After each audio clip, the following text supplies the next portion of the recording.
Fidèle parmi les fidèles de Donald Trump, Steve Witkoff, qui est de retour à Moscou mardi pour voir Vladimir Poutine, est l'homme des missions spéciales du président américain, de la bande de Gaza à la Russie.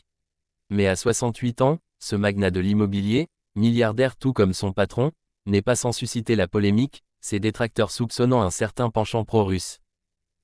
Witkoff s'est rendu à plusieurs reprises à Moscou cette année, rencontrant le président russe des heures durant à la recherche d'une hypothétique fin à la guerre en Ukraine. Il est sans conteste celui de l'administration Trump qui a côtoyé le plus le dirigeant russe. Je ne considère pas Poutine comme étant un mauvais type, a-t-il dit en mars du maître du Kremlin.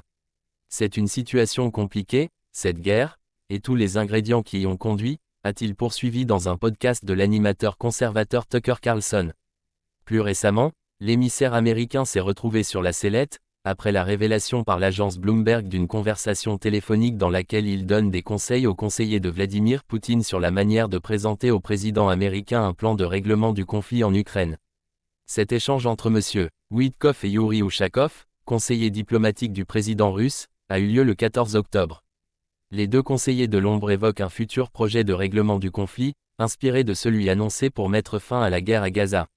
Bon, de vous à moi, je sais ce qu'il faudra pour conclure un plan de paix, Donetsk et un échange de territoire quelque part, dit Steve Witkoff selon cet enregistrement, en référence à la région de l'Est de l'Ukraine réclamée par la Russie.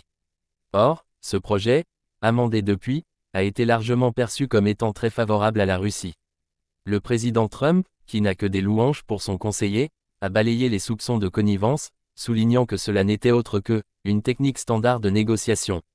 L'homme d'affaires est aussi crédité d'avoir joué, avec Jared Kushner, le gendre du président américain également présent à Moscou, un rôle clé dans les négociations du cessez-le-feu dans la bande de Gaza entre Israël et le Hamas, entré en vigueur le 10 octobre. Avant même sa prise de fonction, M. Witkoff a été associé aux pourparlers sur Gaza, participant notamment au dernier round des pourparlers début janvier aux côtés de Brett McGurk, alors conseiller Moyen-Orient du président Joe Biden, une rare collaboration entre administrations sortantes et entrantes.